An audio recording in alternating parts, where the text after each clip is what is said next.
Our beloved 8% HardAF Seltzer is now live in Florida, Georgia, Alabama, Texas, Ohio, Montana, Idaho, Oregon, Michigan, Pennsylvania, Illinois. Go to HardAFSeltzer.com today. Click on the store locator and enter your city or zip to find the closest location nearest you.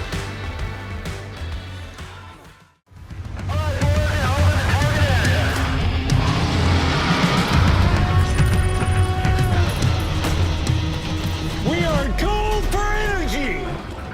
Send it. Incoming! Put the money in the bag, man.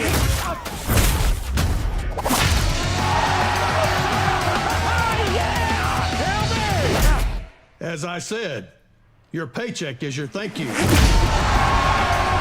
What's going on back there? This is awesome!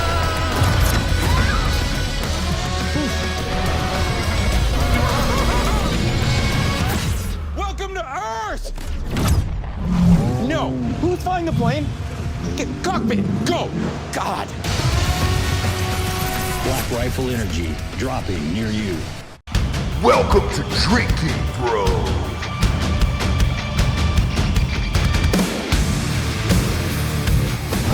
Yeah, welcome to Drinkin, Bros, kids. D'Anthony, we've gotten a lot of messages about veterans wanting to return and then enter Hollywood and potentially be a stuntman. Mm-hmm. We've done some shows with a couple stuntmen in the past.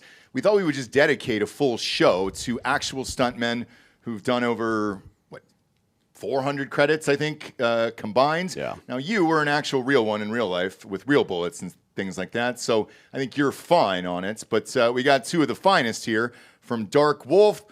Chris Romrell, welcome to the show. How are you, sir? Dude, doing good, man. Glad to be here. You are currently Chris Pratt stunt double on Dark Wolf. Yeah, until I screw it up. Until you screw it up. Look, it happens, man. First of all, congratulations. It's one of the greatest shows there is. Working with Jack Carr is got to be an amazing experience. He's a good friend of Dan and I. And then obviously Chris Pratt and those guys. Now, you might have received this gig under unfortunate circumstances, I think. Didn't Chris's old stunt double pass away, unfortunately? Yeah, but he passed away after I started doubling Chris. Oh, he did. Gotcha. Okay, Yeah. cool. It's weird that you sound like him and your name is also Chris. Was that part of the thing where you had to adopt his name? I mean, it makes the job a lot easier. You know, the closer I look like him, the more angles they can get and get away with. So Yeah, we just talked about this the other day with John Cena because him and his stunt double went viral. I don't know if you saw that picture of the two of them together, but man, trying to stay on the same cycle steroids-wise as Cena for all those years, have fun, brother. Have fun. And that other little laughter you hear in the background is Thom Williams. Yes, we're calling you Thom. I don't care if it is Tom, okay? There shouldn't be a silent H in your name. Is it Tom or is it Thom, by the way? It is Tom. It's short for Thomas, but you guys have way more followers than I do, so call me whatever you want. Stop, Thom. We're all the same, but since that H is living there, I'm calling you with an H the rest of the goddamn show. And quick little note about the John Cena thing. That wasn't actually his stunt double. No way. Oh, That was some dude he ran into, I think, on the tour. His stunt double's name is Spencer, and he doesn't look that close to him, but he looks pretty damn close. Holy shit, dude. The internet wins again. I'm always fooled. I'm always fooled by the internet. Well, shit, the guy looks identical to him. Let's start off. He did. I saw it. With how you got into this. How does one get into being a stuntman? Because when I started, it was typically very long time ago, obviously. It was typically a family profession. And a dad taught a son, and the son taught his son, and that kind of went on for years and years and years, and then they'd end up being on sets again. Yeah, like the circus or dealing drugs or something like that. It's identical. Right. Yeah. Because it's such a weird, dangerous profession that Like unless who you would grow even up in think it- to do it? Yeah. Yeah. So how did you get into it? Funny enough, I was a collegiate cheerleader, and I was coaching gymnastics and doing all that fun stuff. And I started doing live shows like at Six Flags and Universal Studios, and then moved to California and made it into the film business, film and TV. You were a male cheerleader. I'm sorry, I got to stop you right there. Put some respect. Yeah. Was it at Auburn? I figured you would. Was it at Auburn or was No, at University of North Texas. Oh, cool. Oh, shit. Up in Denton, yeah. Yeah. All right. Yeah. Why'd you give up that gig? I mean, and where did your thumb go? I've always had that question. Where did the thumb go, dude, when you're holding him up? I always like to say, the thumb's got to be in the right spot, but it is the best view of the game. Goddamn right it is. And you were probably the only straight dude out there, weren't you? You know what? There were 2 gay guys on the team and 10 dudes total. So it was a lot of fun. I'll put it that way. God damn it. I bet it was, dude. I bet you had a full head of hair and you were just fucking down to rage afterwards. Full bush, Yes. too. Yeah, I bet you had a full bush. Full bush, full head of hair. Yep. Like an American. Yeah, I bet you have to shave that No, I bush shaved now. that back then, not my head. Oh, fair enough, yeah. All right, Yeah. fair enough. I see you got an Auburn Tigers shirt on right now. Is that where you're at? Sir. No, I live about an hour south of Atlanta, but Auburn's an hour away, and that's where my oldest son is currently a freshman. Oh, congratulations. I was just there a few weeks you. ago with my son. Blast of a school to go to. We went to the game, I think week 3 or whatever it was, week 4. That stadium's gotten bigger and bigger over the years. Beautiful, beautiful campus. Really enjoyed myself down there. So congratulations to you for having a son that goes there. Is your son going to be going there too? To Auburn? No, he's pretty smart. I'm kidding.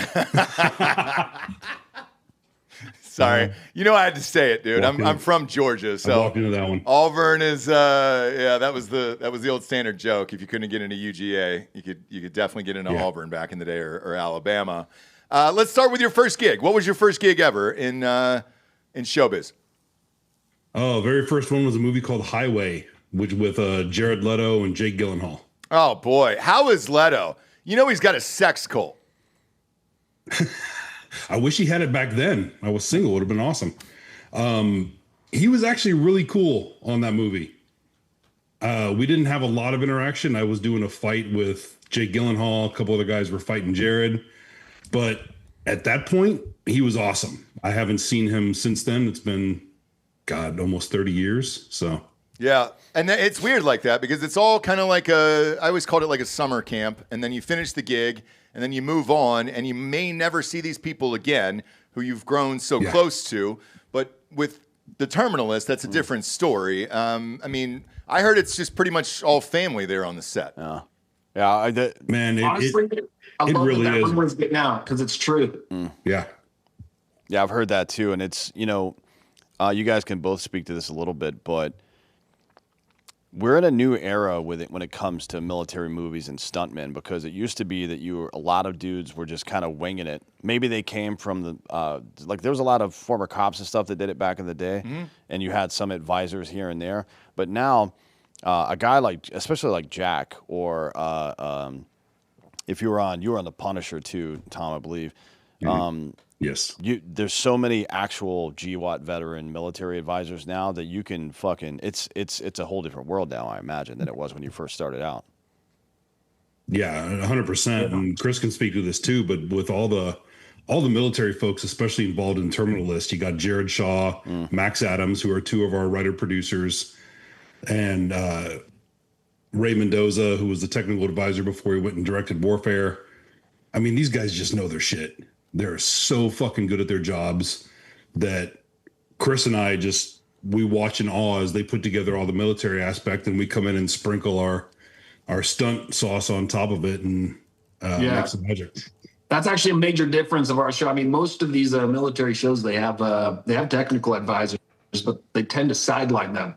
It's kind of like a token hire almost, where they know what they're doing looks dumb to the trained eye, but they keep getting overruled by everybody on set. But because it's Jack Carr, and because we have so many veterans on set, and it's kind of been our mantra to really pay homage to the veterans, that's where we start. We start with authenticity. So makes our show a little different, I think. Yeah, and one of the problems historically, like my buddies did, so AJ Buckley is a good friend of mine. He was on SEAL team for a long time. And then all the guys they had over there, Tyler Gray, who was an actual operator as well, and all the guys. Justin Melnick is a cop. Melnick, yeah, as a cop. It's one thing to know, and this is one of the problems introducing this new military technical advisor in this new world is that, and you're describing it. It's one thing to know what looks good, and it's another thing to know what looks good on camera, right? So these things that we do that are practical and for effect in combat might not translate to camera. So you got to find a balance in between there. I think it's been, some people have gotten it really good. Some people obviously have been sidelined as a result of it. But there's been a couple of things like Terminalist has done really well. SEAL team's done really well, obviously, because they are more military focused. But some, it's hit or miss still. Yeah, because a lot of Hollywood studios want it to look cool, and they're like, "Hey, man, I don't really care about the tech shit. I just want the shot to look cool or them look cool walking in." Problem is, actual dudes who did the real job are going to be watching this shit, and then it's you guys who are going to be the ones that are taking the heat for it. Yeah, 100%. Yeah, I think Ray Mendoza should get a lot of credit for kind of setting us in a good direction. I mean, the man is he's got a whole Rolodex of film in his brain. He's an incredible director and an incredible technical advisor. He knows all the technical details. He used to train at Buds, I believe, and the man is just dialed in with shots, with action, with everything. So he can speak to the directors in their own language, and he can communicate that on down the line. I mean, we got the best. And then as far as pills that you guys take, is it Percocet or Vicodin afterward? Where you guys living with this? Because I saw a guy get hurt on my second day of shooting, like a big budget film and all this shit. I saw a stuntman get hurt real fucking bad, and immediately the dad walked over with just jangling that little orange bottle, dude. And I was like, oh shit. Yeah. He's starting. Old school. It is old school, but that's what it used to be. And it was like a simple motorcycle stunts, and he was supposed to flip over the hood. The guy who was driving the car was like one of those dragon wagons from the Griswolds, and the wood paneling down the side. Yeah, he hit the brakes too early. Yeah. Boom! Stunt guy just smashed right in the back of the vehicle, and Dad rushed in, got him back up, and then he said, "Look, just give me 5, and he'll be back on the motorcycle, ready to rock again."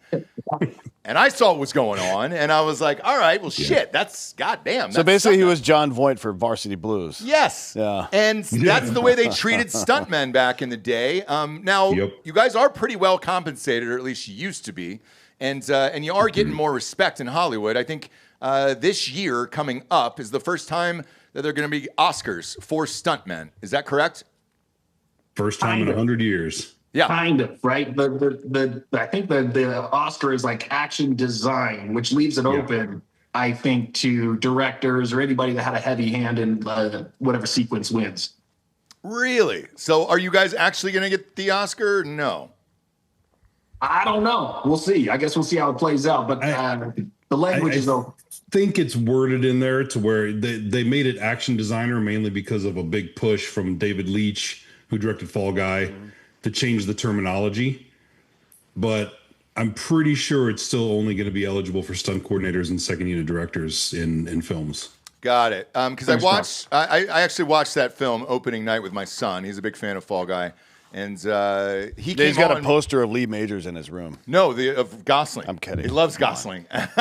He's 11. I love Lee Majors, but with that, the stuntman came on at the beginning of the movie and actually gave that speech in our theater. It was wild to see on screen, and it was talking about the respect for stuntmen with Ryan Gosling and all the shit, and it was really fucking cool to see. I enjoyed the movie, obviously, but you guys are finally coming out of the shadows, and then you're doing podcasts and all that other fun stuff. Why not act? What drew you guys to stunts versus just acting itself? I've done a lot of acting, playing bad guys and cops and shit like that, getting like 5 and under. Sometimes on Jericho, I was actually number 5 on the call sheet. And what sucked about that is the writers found out I was primarily a stunt guy. I was supposed to be on the whole season, and they got rid of me and brought in a different actor and gave him my story arc. So a lot of times we get pigeonholed. okay, they can handle a couple lines here and there, but let's not give them big parts. And quite honestly, I didn't want to be a full-blown actor. I had fun with the action. But also the money's better, too, than doing these bit parts with 1 or 2 lines. One of the first things that I was up for, and I don't know that I've ever shared this story on the show, was... Mrs. Doubtfire? No, close. Oh. The Power Rangers. Oh. And when I screen I think tested it was for the other. It was the Power Bottom Rangers actually that you actually got though, right? I think it was the blue one. No. But the wild thing about it was it came with a separate stunt contract, and so I had never seen anything like it. So if you did more of your own stunts, you got bumps and bonuses and everything else. Well, I guess a lot of the kinetic shit you're actually in costume anyway. So yes, and so if they could double it up, why not? And they were like, "Hey, dude, if you want to do this," so like I remember sitting with my agent manager going through all the like the yeses and the nos of it, of like jumping over hills, rolling around, playing with guns, all that other shit, and I saw the dollar amount stack up, and I was like, I picked up the phone and I called him and I was like, "Hey, dude, how much do stuntmen get paid?" And they were like, "Man, if you're at the top of your game, you get paid a lot of fucking money to do it." So I'm sure that had to factor in, right? Yeah, I mean, Chris can speak to that, doubling one of the biggest actors on the planet. I mean, he does quite well. Yeah, Chris. I give most of my money away to charity and stuff. And your wife. And my wife, yes. Amazon boxes every day. How difficult is it to, like, you're Pratt's stunt guy, and he's doing all this action shit now, but he's also a huge gun nerd. How hard is it to pry the goddamn gun out of his hand? But hey, I got this one. This is my job. Get the fuck over there. Yeah. Get some makeup on. Let me do this. Actually, dude, it's such a cushy job because what I do is almost exclusively I will set up the action, we'll design it, we'll lay it out, I'll go test it. And I tell people he would be an incredible stunt dude if he wasn't a superstar and insurance let him do more. Because the man can move. So I would say 90% of the stuff on screen is him. Yeah. That's what I heard. And I'm glad you said that because the insurance thing is a big part of this. And we've dealt with it for, even Dan and I, for a show recently here. And if you can't get insured, it's really fucking difficult. Who makes that call at the end of the day? Early on, they would kind of let you do what you want. Now it's a whole different ball game, I would imagine. So who makes that call? Is it the studio? Is it Amazon who's saying don't let them do this stunt? Or I mean, it kind of comes down to the discretion of the stunt coordinator. But we got hundreds of people on payroll. And if our lead actor goes down and he's down for even a month, right? That's a lot of money. So you kind of got to weigh the pros and cons. Yeah, I would imagine. And then does he look at it? Do you sit down and look at the script together and say, okay, hey, dude, Chris, I love you, and I know you're a fucking badass and all this other shit, but I really think I should do this one versus you? Yeah, every now and then there's a stunt, that's like, it's going to be a thumper. It's not going to be a fun one. It's just going to hurt. I'm like, hey, man, you should probably sit this one out. Let me do it. Like rolling down the side of a fucking mountain after you fucking blast off a bunch of C4, something like that. Yeah, like that one. Yeah, fuck that. Was that you? Yeah, that was me. Yeah, that's not. You can't have Chris Pratt do that one. Obviously not. So let's get into this a little bit because I don't know how many stories people have heard from stuntmen, especially on projects like this that have a bunch of close-up kinetic shit going on. So you see the script, and you aren't just a stunt man, you're a stunt coordinator, which means you're designing how this is all going to play out to some degree, right? Yes, correct. And then how many people are you in charge of on, let's say, the terminal list? Because that's a big cast, and obviously you got people coming at you and bad guys and all that stuff. So how many people are you guys actually coordinating on a day-to-day basis? It depends on the sequence. Like the big ones, like the bridge, the tunnel sequence, things like that, we'd have 30, 40 stunt people out there. Goodness. Yep. Plus doubles, plus actors. Then we got to set up and do the previs for it. Choreograph everything with our technical advisors. It's really turned into a massive process that's a ton of fun to do. It definitely gets the stunt coordinators more involved in the creative process than we ever were before. Yeah, I would imagine. So my best friend just came back from shooting overseas. How is that process? Because when Jack was here on the show a couple weeks ago, he mentioned how many countries you guys were actually shooting in. Are you guys all traveling? Is that like a full crew of like 150, 200 people that are rolling to all these countries together? Well, all the department heads, yes. Like with the stunt team, we had a core team that we took over. So a few of our main doubles, Chris and I, obviously. But then we sourced other doubles and utility stunt people from obviously Hungary, Spain, France, and the UK. Man, that's wild. And then Chris, what's the worst hit that you've taken on one of your 200 credits here? So we just barely finished shooting Terminalist True Believer, and I took probably one of the hardest hits I've taken on this season. It's going to come out. The sequence, I'm on a wire on a pneumatic piston, and I'm taking a blast, and I'm supposed to get blasted into this pillar and kind of chip off of it and go down. Sorry, my neighbor's dog is going nuts. But the chip that actually hitting the pillar is supposed to help me kind of slow down and hit the ground fine. But I moved my mark at the last second. I was just kind of eyeballing it. It was like, you know what? I could probably get a little bit more distance and a little bit more kineticism if I just move over to the right. And that was a bad call because I missed the pillar completely. And I just sailed like 20 feet straight to flat back. And at the end of the day, the blast kind of overtook me anyway, so you can't even see it on camera. But I sat there for a good 5 minutes just trying to catch my breath. Man, because when you do shit like that, you got to know that there's a shot either you could get severely injured, obviously, or potentially killed. And, I'm sure you guys have read the stories on other productions where there has been some stunt people that are either seriously maimed or have been killed. Does that enter your mind at all when you guys are doing this? Yeah, to a point. I knew the guy on Walking Dead that died. I've had some friends that got hurt really bad here and there. Basically, when you're going in to do something big and gnarly, you've got to find a space in your head to go to and just chill out, calm down, get rid of the butterflies, and grab your nuts and go. And there's, like Chris said, there's some rough ones. I had a horrible concussion years ago on Star Trek, and I still can't remember that day, most of it. Was it the original? Yeah, that's true. Due to your age, was it the original? Was it Shatner? Were you doubling Shatner back then, or totally kidding? Totally kidding. No. Enterprise, Star Trek Enterprise. What was the stunt on that? Like how? Like, forgive me, but it doesn't seem like a crazy stunt show. You were a Klingon, if I'm not mistaken, right? I think I read that. I was really? a Klingon, yes. And which is like a whole fucking makeup. I mean, you're getting fucked up and you're wearing all that shit. It sucks. Yeah. Similar to Chris, I was on a ratchet getting flung about 17 feet down a hallway. And when I hit, my head hit the floor, and then I also hit the far wall. So 2 head hits. And I wandered the lot at Paramount Studios for about 2 hours in full Klingon regalia. Don't remember any of it. Evidently, according to some other stunt people, I walked through a shot on the TV show Charmed, dressed as a Klingon. Like, totally screwed up their shooting. Holy shit. Walked off the stage, went on to another stage. The PAs found me like 2 hours later. No way. And then what happened then? I got out of makeup, which I don't remember getting out of the prosthetics.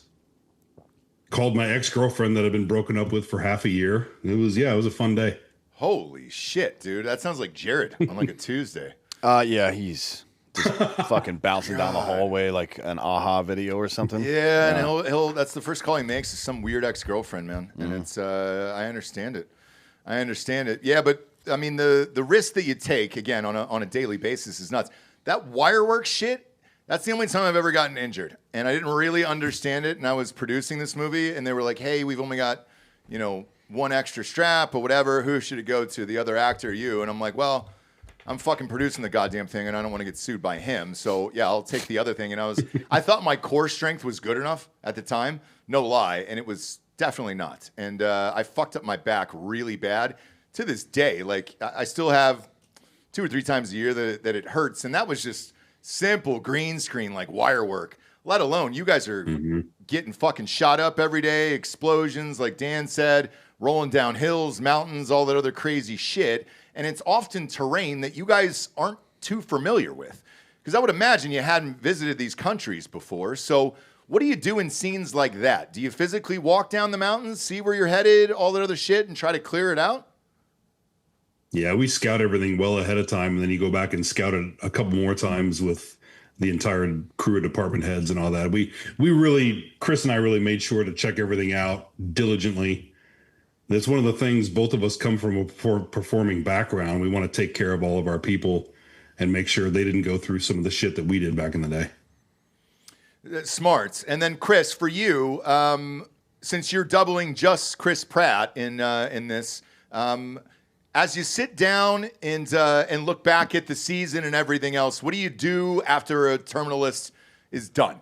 Like, do you just take a vacation somewhere? Are you immediately, cold plunge or hopping into another job? Like, how does that work? Because Dan and I are obviously huge fans of the show and everything that Jack does, but like, there's a lot of fucking shit going on, dude. Also, Chris is in everything now. I guess he doesn't need a stunt guy for Super Mario movies necessarily, but no, maybe for his just voice. Maybe just moral support for that. But he's in so much different shit now. You're trekking this guy all over the goddamn world. Did he hop off? Yeah, I mean, I take vacations. I got 2 kids. I got a gorgeous wife, and in order to keep her, when these shows end, because these shows are so demanding, it's at least 12 hours a day, 5 to 6 days a week, and for like 7 months, right? So we just get ready. They got back from Hawaii after Terminalist True Believer, and I can just kind of turn my phone off for a while, and then I have like a 2-week limit. I can be home for like 2 weeks, and then I start getting stir crazy. But I usually give it at least a month before I take another job. Okay. And then for Thom, I'm looking at some of your credits here. Chris, Mission Impossible. How do you stop a guy like Tom Cruise from doing shit like this? I was in Mission Impossible? Mission Impossible 3 is what I got here. Yeah. Was that you, Thom? Yeah. Tom, how do you get Tom Cruise from stopping that? How do you stop a guy from doing shit like that? Well, I didn't coordinate that, but you don't. Tom Cruise put himself in a position. He's the executive producer, so he hires the insurance company. So I think that's a big reason why he gets to do all the cool shit that he gets to do. And he's surrounded himself with an amazing stunt team. I just performed on that. I had a fight with Maggie Q. Okay. In that movie. Because I watched the last one, and then I watched the behind the scenes before I got there, because my son was super into it, and he's like, Dad, he's doing his own stunts, and you got to watch this. It was one of the first movies that I can remember where the studio was putting out just clips of stunts rather than an extended trailer or something else to try to get people to go to the movie, because they were saying, all right, you're not going to believe what this fucking guy is doing in this at age 60 or whatever it was. And when I sat down with my son and watched it, I was like, oh, shit. And that last Mission Impossible, I've never understood any of those movies, the script-wise, like not one single fucking script at all. However, I will show up for the stunts. And I was on the edge of my seat for fucking 3 hours, just gripping the whole time.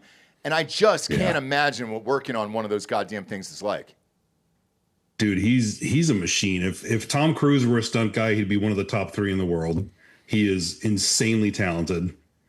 Again, that was the only time I met him, but he was super nice, really collaborative with all the action people. Wade Eastwood is his stunt coordinator. My buddy Mike Lee does a lot of the wire rigging. So Mike's the one that had to wire him to the side of the plane in that one and outside of the Burj Khalifa. So he's gotten to see him do some pretty cool shit. Yeah, so on MI Fallout, which is the one that came out in 2018, he would have been, when they were filming, I guess he would have been 54, 55, something like that. Mm-hmm. Broke his ankle and finished the scene at 55. The take was in the movie. Yeah. Really? Yeah, that's the take they used. And then he took 2 weeks off with a broken ankle and came back and shot the rest of the fucking movie and still doing his own stunts. So, I don't know what cocktail that is.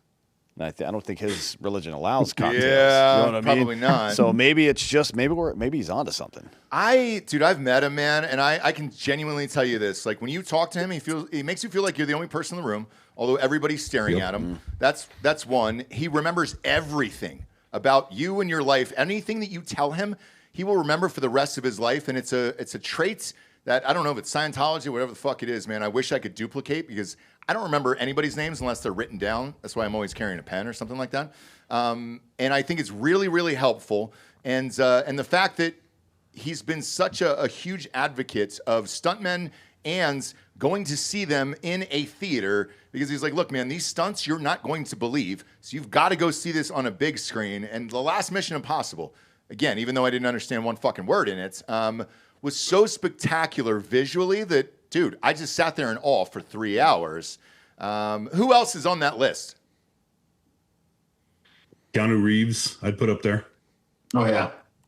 So Keanu, sure. Keanu, as we like to call him on this show, Dan, he's always got the fucking sweet gun videos that are always going viral, it seems like every 3 years for doing something. Yeah, I mean, anytime before he does any of the shoot 'em ups, John Wick movies or any of that stuff, he goes down to the SoCal shoot house.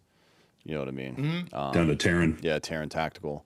Yeah. It's a fun spot, I guess. Yeah. Yeah, because I always see those videos going viral, and you're like, man, how is Canal doing this shit? Because he's an older guy too, and you don't really realize it. Yeah. He's got to be heading towards 60, I would imagine, right? Yeah. At least, probably. Yeah. I mean, that's somebody Stem who takes cells his and cold job plunges, seriously. man. That's they all. save us. Yeah, it's somebody who takes his job seriously. Tom Cruise loves making movies. Yes. Like some people do that because it's their career, and some people do it because there's not, whether he was making money or not, that's what he would still be doing. Tom Cruise fucking loves making movies. You saw him, that rant he went on behind the scenes during the whole COVID lockdown bullshit. That dude doesn't give a fuck about vaccines or masks. Nope. That his religion doesn't even believe in it, but still he was like, hey, people want a fucking movie. Yep. Don't fuck up and shut down our production, bitch. Yeah. And that's like, Yeah, that's the That's aggression all-time. you're going to get out of him. You know what I mean? It's like, hey, we're here to fucking make something for people. It's like part of his identity. And that's why nobody tried to cancel him over that rant. Usually you leak shit like that to try to get people canceled. And especially during that time period, a lot of people were fucking doing it. And people looked at it like when I heard it and Dan heard it, because I think we played it on air, I was like, no, what? He's passionate about his craft. I don't give a fuck. Like, yeah, you guys are making movies over here. Like, if not, get the fuck off the set. Who gives a shit? He's right. Yeah. Yep. And I'll bring it back around to our show too. Another baller is Taylor Kitsch. Ah, 100%. shit. Everybody I He- know that's he worked was- with him loves that dude. I know, man. Fucking Man. every woman loves that dude. Jesus Christ. I was at, I love that movie. man, I took my wife for our anniversary the other night to the Lumineers, and the violinist came out with a Riggin shirt from Friday Night Lights.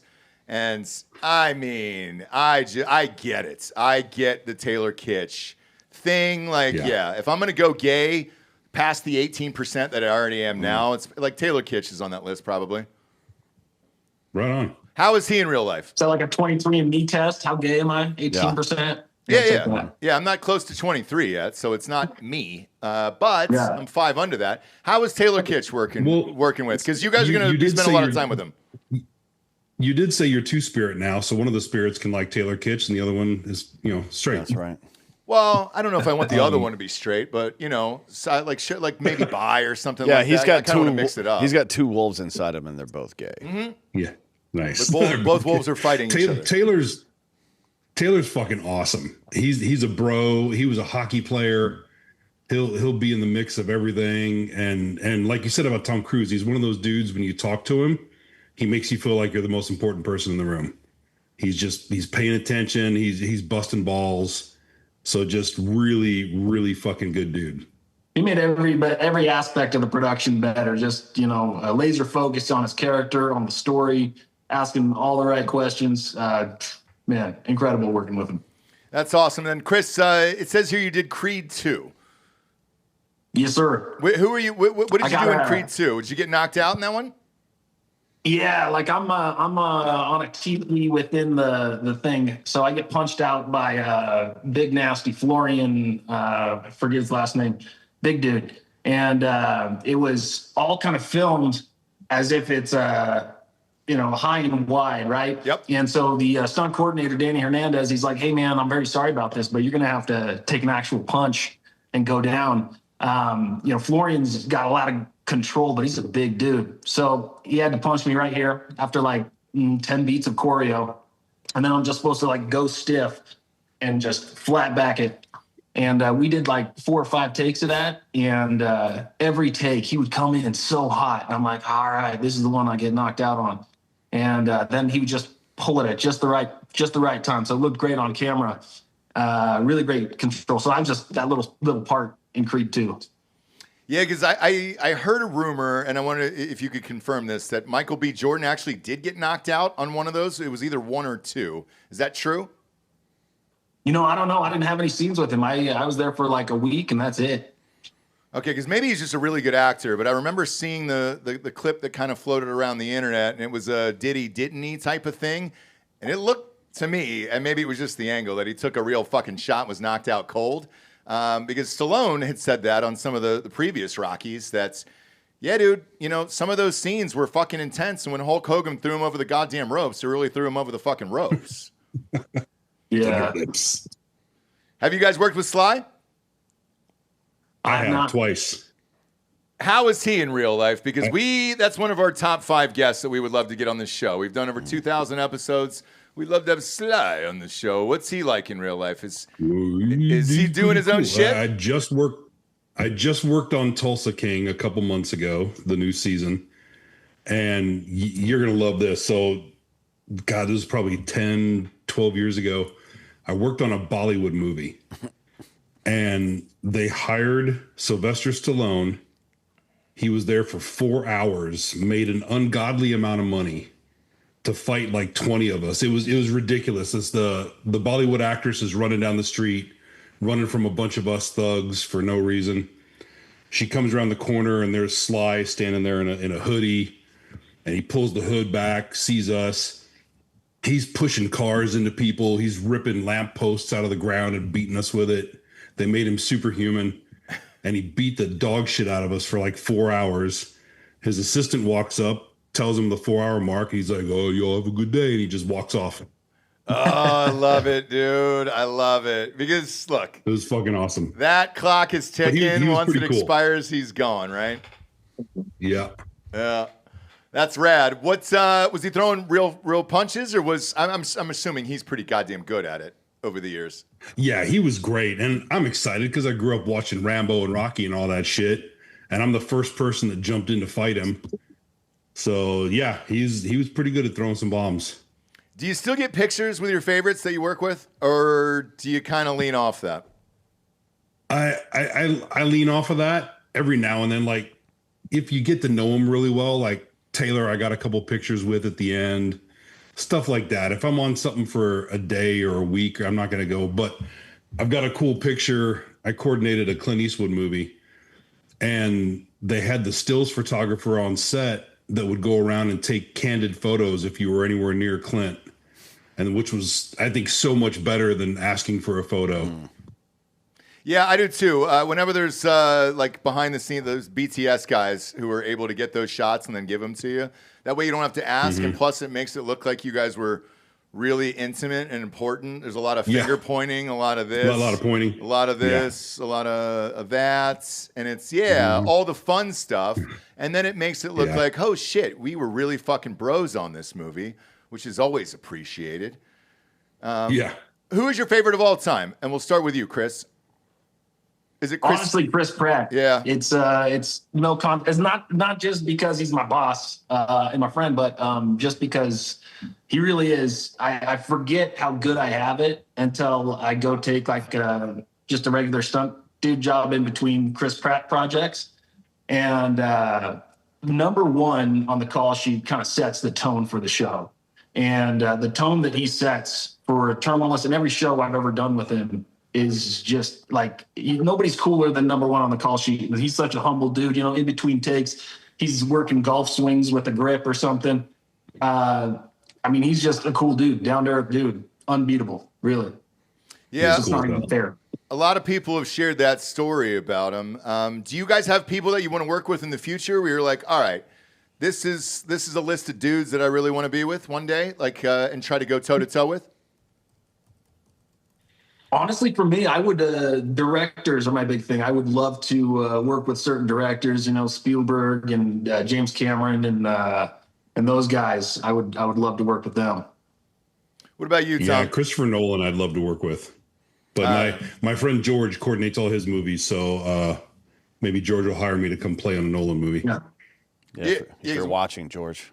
Yes, George, fucking hook him up, George. Because what are they? Aren't they shooting the Odyssey right now? I think they might have wrapped on that. They just got done. Yeah, because our buddy, well, I can't say. Okay. One of our friends is on that. Somebody you wouldn't expect to be in a fucking movie of any sort, actually. I know what you're talking about. Yeah. But yeah, I mean, looking forward to that for sure. The Odyssey. Maybe I would love to see more of the classics get put back on to film. They used to be a thing, right? Like all the time. Ben-Hur and fucking Moses and stuff like that. You put them on the big screen so people are like, oh, this is cool. Let me go actually read that book so I'm not retarded. Because right now most people are retarded, frankly.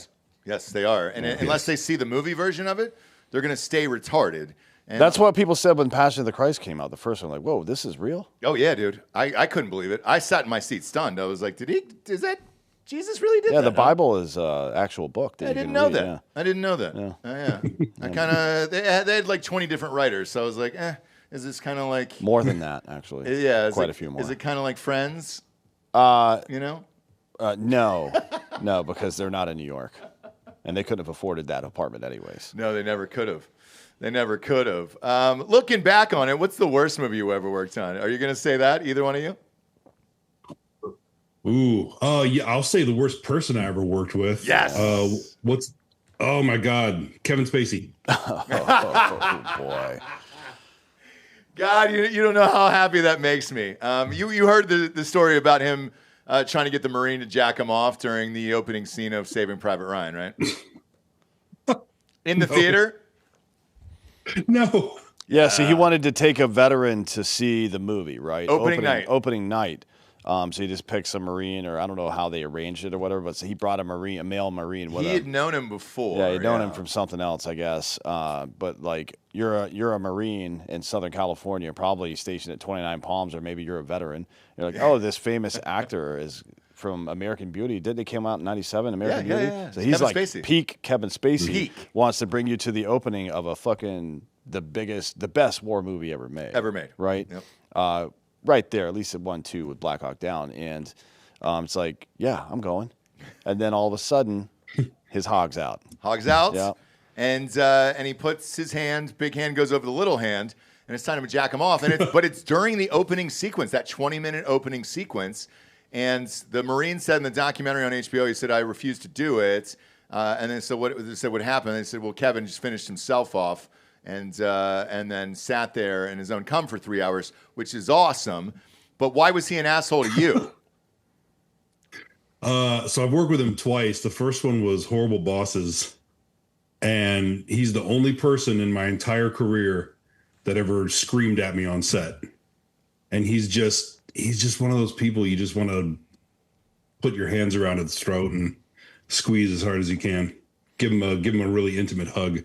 Well, he might be into that, actually. Yeah. You got to be careful. He probably would. Yeah, he'd at least squeeze one out before he died. Yeah, exactly, dude. Yeah. You probably end up with a round all over I your worked on chest. Baby Driver, but thank God I didn't have any scenes with him, so I didn't have to see him. Okay. Did you know the shit that was going on? Actually, You always hear rumors, but I never saw anything. I just saw him be a complete asshole. I had friends of mine who said they witnessed other things. But I didn't have firsthand knowledge of that. But yeah, you hear that crap here and there. Yeah, of course. And they're not usually going to involve the stuntmen, let's be honest, because they know they can get their fucking asses Yeah, kicked. that's the one guy on set that can fucking cave your head in. So you don't. There's theater kids down the way. You know what I mean? It's better. Yeah. It's better for them. Chris, what about you? What was a project that you worked on that was miserable? So early in my career, I got to double Steven Seagal twice. Did you have to sit in the chair the whole time? And I'm a great double. I'm a great double for Chris Pratt, but like I was made to be Steven Seagal's double. He's like 6'5" and like 350 pounds, so we match. They had a double for him that was closer to what his measurements were, but he got offended by that. And somehow, because I was not working in Hollywood at that time, I was in Utah and I was just trying to be a stunt guy. And somehow he had seen my reel and he's like, that guy, that's the only guy that can can double me. And so they were filming this movie in Salt Lake because it was such a highbrow production. It was called, what was it called? Sniper Elite was the second one. I don't know. It's not even worth mentioning. I don't even know what it was called. It was terrible. Well, did he not get out of the chair? Did he get out of the chair? Oh man. So he got out of the chair for this, for close-ups, right? So he had a cue cards because he couldn't be bothered to read the script. And he couldn't even be bothered to read the cue cards. I don't know if he could read them if he wanted to. And then you got this poor 8-year-old kid. I think it's the producer's kid, just wants to be on set holding the cue cards, and he's trying to follow along with what Steven Seagal is saying. He's dropping the cue cards, and Steven Seagal's just making up cool guy lines. He's like, so the day is long and the night is longer. Just dumb stuff, talking over his co-stars. And anyway, he gets frustrated with this kid's cue card holding, and he fires him right there on the spot, swears him out. He's like, get this fucking kid out of here. Next day, we have a model from a local modeling agency holding the cue cards for him as he's making up lines. I had to get painted down, because he is unnaturally tan. He lives in Arizona, and I think he just sits out in a leather jacket and just stares at the sun all day. And they had to paint on this widow's peak with a stencil, a literal stencil. And it was just kind of like shoe polish that they put on. It looked just as real as his hair. Yeah. And man, the dude was such a dirtbag. So he surrounded himself with ex-operators, because he's a little too big, a little husky to be doing a lot of the action stuff now. So he just shoots. I remember we were in downtown Salt Lake City. He's a special ops sniper, and we're on top of a building, one of the tallest buildings in Salt Lake. So it's 3 stories or something. And he's got this big sniper rifle. And all of a sudden over the radio, I'm down at Crafty, I hear, God. And there's a whole flurry of activity going on. Well, come to find out, one of his operator buddies was trying to slip him real ammunition into this weapon up on top of this building that he was going to go fire off. And the armorer caught them and just packed up all of his stuff and went home. So they had to find other things to film that day, man. I have stories for days just on those 2 productions of just kind of the dirtbag this dude is. By the way, please the name. continue. Well, the name of that film, by the way, I'm calling it a film. I'm choosing to do that. It's a cinematic experience. Yeah, is Sniper Special Ops. Oh yeah. Yes. Yeah, and I'm going to watch it now because I'm going to look for the You scenes. should. It's great. So Sniper Special Ops is the second one I did. What was the first one? I need to look this up. I can't remember the first one. The first one I feel like is even better. It's all time. It's bonkers. And I bet it's so realistic. Is it War Pigs? It is crazy. Was it War Pigs? Oh no, that's He would- different. No. No, he would. I can't even remember. He would just say cool guy lines, say cut, and then walk off. Just go to his trailer. Oh, And then is it anything wider than this is me? Code of Honor. Code of Honor is the Code second of Honor. one. That was it. Yeah. Yes. Fuck yeah. How is Code of Honor, dude? Because, Sniper Special Ops, no offense. The way you described it sounds amazing. And kind of seems like you're dumping on one of the greatest here. But Bob, do me a favor and Code pull of up. Honor. Bob, pull up any of the images from Sniper Special Ops because I just want to see what Gosh, Mr. dude. Seagal. That's what we They're call him golden. here. Seagal. I want to see what he looks like Yeah. in this because I'm guessing it's not great. I'm guessing it's fat. Right. He's fat as shit. What year was this? So it was 2016. Yeah, he's fat as shit at that Yeah. point. He's been fat as shit for a while. Yeah. And Dale Dye was in that movie, by the way. Dale Dye was in it, or Yeah. did he Plays coordinate? plays an old general of some sort, it looks like. No way, Yeah. dude. Dale Dye. I bet you Dale was pissed off working with him. Oh, dude. Dale doesn't like fat people. No, not at He, all. he just doesn't. I think he called Jared a fat turd one time. Oh, I love it, dude. Yeah. Did you find anything? Bob? There we There go. it is. God damn it. Look at that. Look at how realistic this is. Oh, he's got a fucking HK 416 there. Beautiful. And his fingernails appear to be painted. Zoom in on that, Or Bob. maybe Is that's his just the fingernails contrast from painted? how tanned he is. Could Yeah, be. he's just clean, man. That's it. He's Yeah, well, just that's a clean dude. That's what, snipers in war are known for being clean. Yeah, because it's a clean job. You're in or you're out, Dan. Yeah, like, you you already definitely know. You definitely don't roll over shit in an MRE bag, roll it back up, and put it in your rucksack or anything like that to keep the enemy from finding you. Yeah, he's an interesting guy. We called him on the show one time. Yeah, we called him live on air. I think with the Sklar brothers, those comedians. We did, yes. Yeah, he wanted to be in range 15, and so I got his number, and they say, hey, he'll be calling you, and blah, blah, blah. And so I talked to him from China, and he was like, yeah, I really want to do this movie, whatever. And he was asking, originally it was going to be the helicopter pilot. We were honestly considering it for the comedy of it, obviously. And because we were shooting like an intentional spoof of like B movie, like zombie movie, right? So I was like, oh man, this would be really fucking funny. And no lie, on the call, he had asked if he was going to be sitting in the whole scene. I was like, it takes place in a helicopter. Am I going to be sitting the whole time? And I go, yeah, you're going to be in there for 6 to 8 hours. And great. So somebody give earpiece. He was asking for an earpiece too. That was the other thing. So I think somebody was feeding him lines. There was we didn't do cue cards. We were past the cue card phase of life there. So we wanted to. Let me ask you this. If you go on Indeed, is there a radio button or like a filter for only jobs where you sit down the whole time? Boy, because that's, if not Steven Seagal, you got to make that. You could make $1 billion. You don't have to do those weird Russian movies anymore. Yeah, but I hear though that he still hires models and is having sex with them in the trailer and all that stuff. Like Seagal travels around the world, whether or not you want to admit it or not. Do you think he gets out of the chair for that, or is that all in the chair? No, that's all in the chair. So he acts in the chair, he fucks in the chair. Yep. Yes. Yeah. All right. Yes. He just opens the robe and he's good to go. Yeah. It's like, hey, here it is. And I bet he's wearing some type of girdle on top. Like I think he's Winnie the Pooh in it, where it's just pants down, shirt but he's got a shirt. shirt. Yeah. And then he's got abs drawn on. I don't know, man. They're the PAs on our shows were told not to go to his trailer. The female PAs were told not to go to his trailer. One goes to knock on his door and get him out. Right? Yeah. Hey, you're needed on set. He's like, come on in. She's like, just come on out. And he's like, no, come on in. And so she opens the door. She walks in. And, he's laying on the couch awkwardly. He's way too big for his trailer couch, but he's shirtless and he has a mandolin. And he's like, can I play you a song? Oh, my God. Shut the fuck up. You're actually making us love him more right now. Like, you realize he's just a hopeless romantic. You can't make up a story about Steven Seagal that I wouldn't believe. I'm like, he's a character. He's a character. Buck naked playing a mandolin like Jabba the Hutt on one of those small couches in a trailer. Oh, boy. Hey, let me play a little song here about a lady in Saigon. Not naked. I think he had just shirtless. Oh, shirtless. So he had Mickey bottoms Mousing. on? Mickey Mousing. Yeah, he's Mickey Mousing. Yeah. Right, yeah.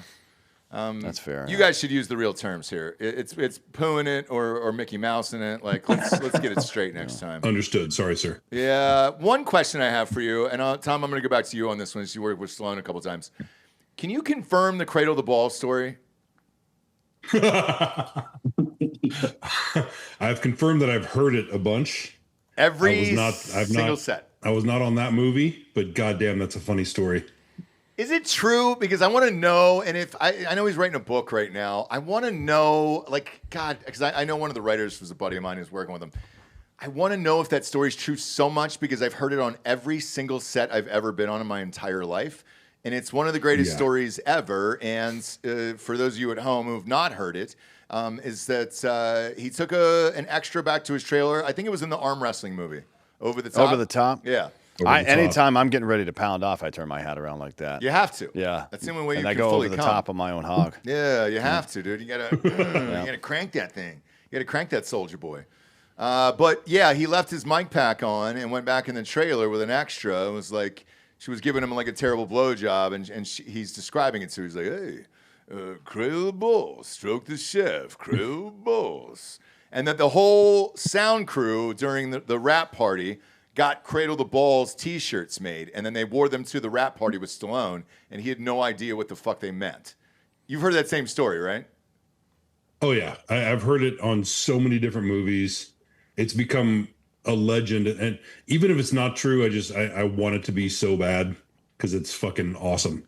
But here's the thing. If he just came out and said, dude, this story was true, it would make me love him more than I already do. Like, everything you guys have said about Seagal, you think that's a fucking deterrent? No, it makes me want to go and rent these movies tonight on Amazon Prime and watch them. You should. Yeah. They're good time. I bet they are, man. How many days did he do in those fucking things? 3, 4 tops? I think that he was on there for like 3 weeks. Yeah. They're like, that's how long the movie was. It was like 3 week shoot. Yeah, yeah. Most of them are when you're doing independent films Yeah. like that. Let me ask you a movie about Avengers. When you're doing Avengers, Chris, things like that, like it's such a fucking massive production. There's a gigantic soundstage and all that other shit. Do you ever just look around and you're like, man, how the fuck is any of this thing going to turn out to what we see on screen at the finished product? You know, on the Avengers, they try to make as much practical as possible, but everything is a VFX takeover. You know, like if you're on a wire and you leave the ground, you're going to go fly, or you get blasted off into something. Pretty much as soon as your feet leave the ground, it's a VFX takeover. So I'm often surprised by what they choose to VFX, because you know what we got in camera is what I thought it was dope, but for some reason they'll reskin it VFX. There's a shot on Avengers Infinity War. You have one of the world's best trickers, best stunt performers, really, Danny Graham in the Black Panther suit, and he's just going to town on a couple of dudes in the pajamas, the VFX pajamas, right? And he's in full Black Panther gear, and it looks so good.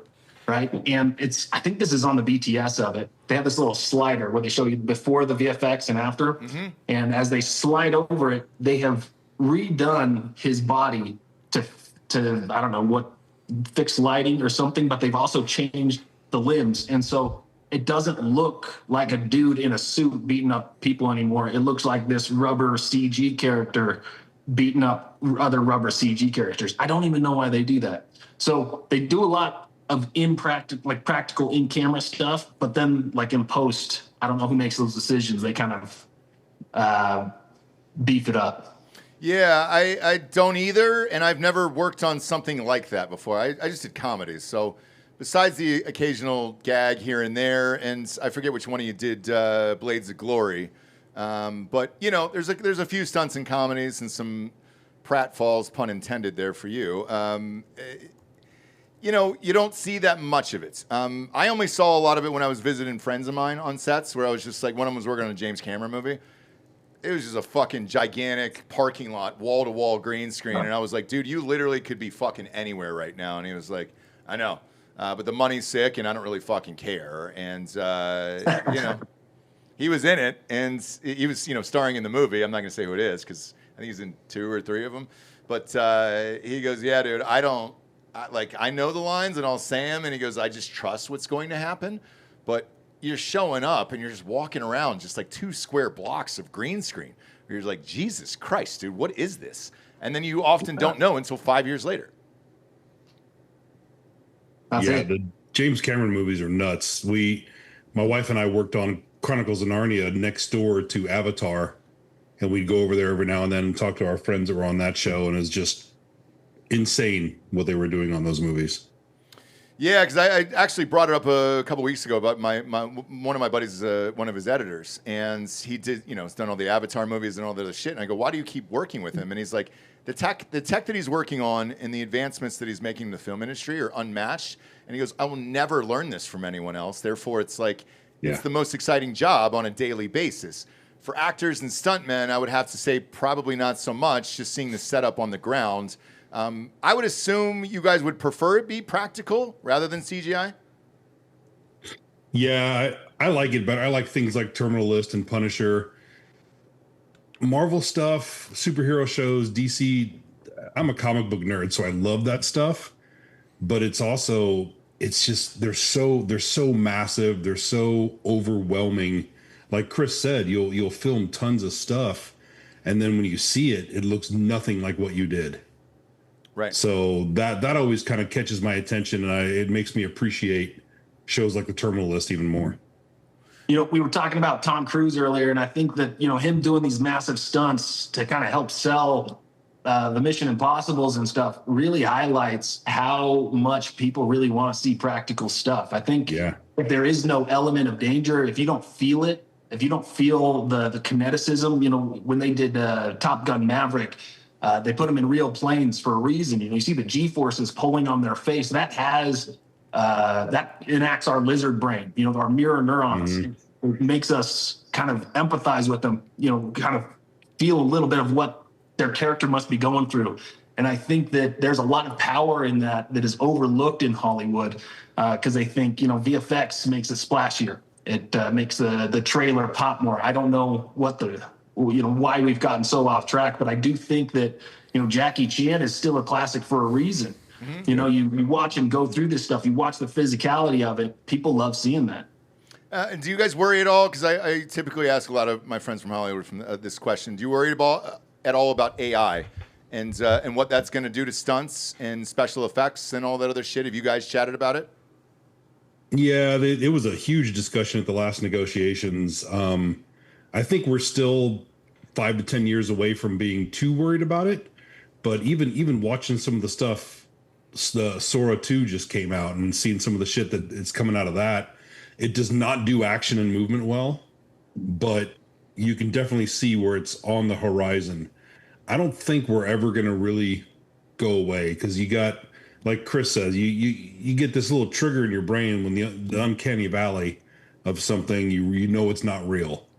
So I hope there's just enough unrealisticness about it to where they're still going to need real actors, real stunt people, real directors, everyone doing their thing and not get taken over by this software.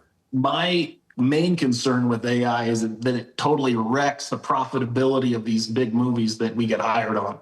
I think that it democratizes the creative process, the film process. So, in a couple years, some kid in their basement can make a blockbuster movie with a couple prompts, right? Mm-hmm. I think it'll make people who are really good storytellers, it'll be like writing a book. Anybody can write a book. Doesn't mean your book is good, right? But if you're a good storyteller and you use the tools right, I think you can make something pretty great.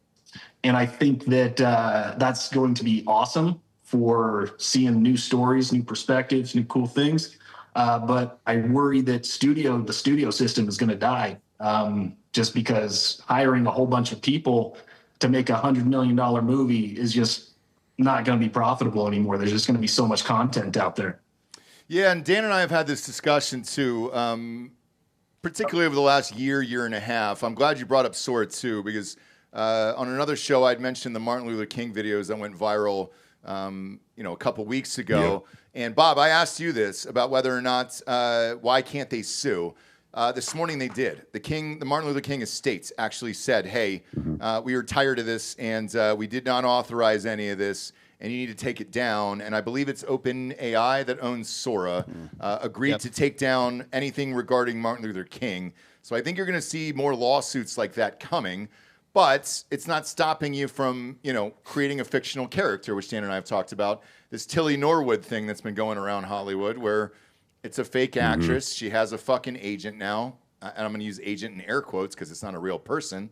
But when you see the work that they're putting this fake person in and that's coming out, God damn, it looks pretty fucking close right now, and it's scary as shit. Yeah, but I think I think Chris is onto something. Just the fact that people know it's not real or question whether it's real or not limits its impact on you somatically, like your somatic system, your physical body, the way that your hormones and all this shit react to things. Seeing it, if you watch somebody on a roller coaster that you know is real, that's scarier than it is watching Avengers Endgame. Yeah. Right? Like you watch somebody going down a fucking loop-de-loop roller coaster, you're like, oh shit, because you can feel it. You watch some dude floating through fucking space or whatever, you're like, whatever. It just doesn't make any sense. However, when you saw George Clooney, an actual human being, floating endlessly through space, it fucked people up. You know what I mean? Yeah. I think knowing whether, and that's not real. What happened there is not real, but that's a real person that something's happening to, and it made you feel it. I think there's always going to be that difference. I do too, and I felt the same way, and I'll go back to that last Tom Cruise movie, the Mission Impossible one. I think the reason why I was so gripped to the fucking seat for 3 hours inside the theater, I saw it in IMAX too, which was phenomenal, and highly, well, it's out of theaters now, but I recommended it when it was on the show at the time, is because I saw those trailers that we were talking about earlier before I went and saw it, and I knew it was him the entire time, and I felt like there was some stakes that he could potentially get hurt. And every twist and turn when he was in those planes at the end and all that other shit in the submarine scene before that, I was I felt like I was with him, and I was praying that he didn't get fucking hurt. I mean, it was wild to watch, and it was a unbelievable cinematic experience. So I think you're onto something. Well, and that points back to their marketing of when he did get hurt. They showed that all over the place. It was all over the news. They talked about it in the behind the scenes, and so that it made you get a little even more invested in what he was doing in all of his films. Yeah, and I think that's the smart route. I think you might actually see more of that to combat the AI-ness of things, where it's like, hey, man, everything you're going to see is real. These people are real. Yeah. These stunts are real. All this other shit is going to be crazy, and you're going to be going through it too when you see it.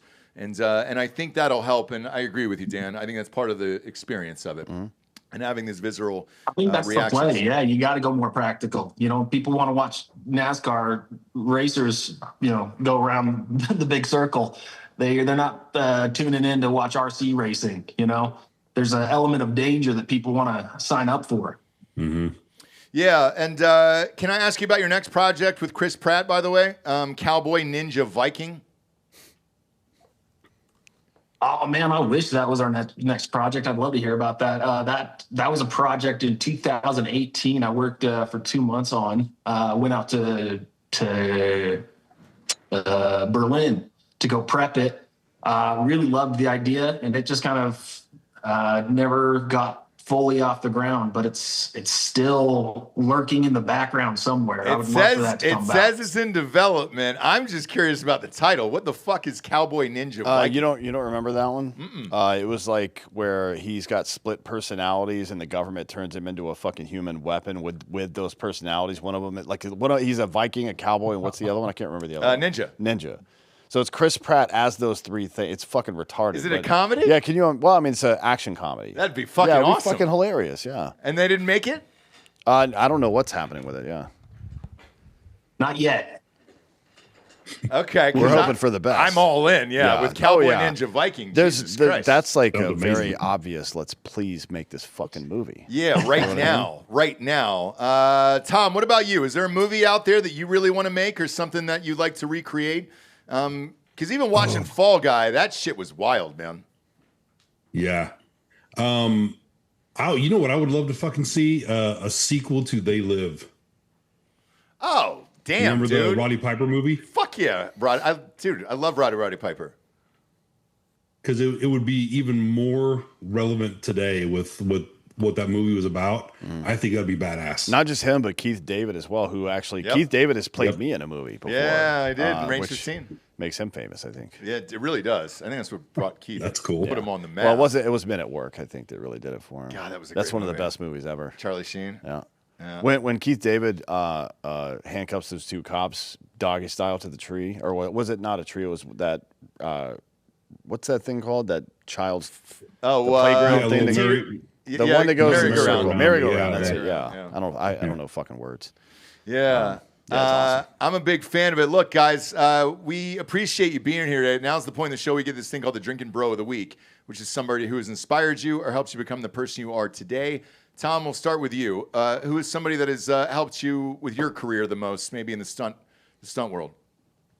Oh shit, that would be helping me in the stunt world would be Al Jones, who was my mentor back in the day. He big time stunt coordinator. He's 90 now, I think, and he just retired a few years ago.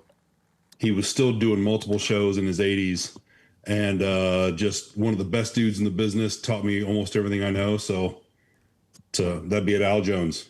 What about you, Chris? I would love to give a shout out to some of my friends I grew up here in Utah with, the CBR stunt team. That's my buddy Braxton and Corbett and Ben and Devin. And we had a group. We just had a dream, growing up and throwing ourselves off of each other's garages. And we kind of all got to make that reality. So I want to give a shout out to them. Okay, and then last question before you get out of here. Broken bones, how many have you had, Chris? And then I'll ask you, Thom. I've broken both my collarbones and my nose, and none of them are stunt related. Oh, sexual. Okay. Yeah, that makes sense. Yeah. It's a sport. Yeah, that's the way I treat it. That's the way you should treat I'm one of the fucking ESPN athletes of the year in that. Unfortunately, they stopped giving out that category after Caitlyn Jenner was on. So, what about you, Thom? How many bones you broken? No broken bones. I've had to have knee surgeries on both knees, tearing ligaments and stuff, and my rotator cuff on my right shoulder. So it's mainly ligaments and tissue for me. What about hair transplant? You ever thinking about that surgery? Merkin, Totally just kidding? the pubes. Yeah, just the pubes. Merkins are back, Well, dude. I transplant them because they're still very full. Just put them up top. Oh yeah. Gray or black? What are you working with down there? They're getting a little gray. Yeah, I heard that happens, man. Gray Bush, like Grandma's Boy. Remember that? It's a great movie too. Yeah, great movie. It's like a B. Arthur Bush, huh? Yes, very much so. Well, I did stem cells, and it made all the hair grow even more after I got it done. Nice. Did it really? Yeah, And it makes your bush grow? made everything grow. I never had a hairy back until I did it, and I had a fucking full back of hair. No shit. Drove my wife nuts. God, that's wild. Just tell her to braid it, man. Yeah, The tell hell's her to problem? braid it and get over it, dude. Smoke a fucking joint, pretend she's in Jamaica. I think you're all good. I hope your publicist stayed to hear this entire conversation, by the way, because man, she's gonna be She's so drunk. She's like, oh God. she's gonna be these so guys. pissed off at both of you guys after you get out of here. No, she reached out to us. Just let her know that She knows Jack who we is are. one of our good friends in real life, for Christ's sakes. All right, so Jack's Jack fucking awesome. approves it. All right, Jack has approved this. Gentlemen, congratulations, man, on not only long careers and being on one of our favorite TV shows.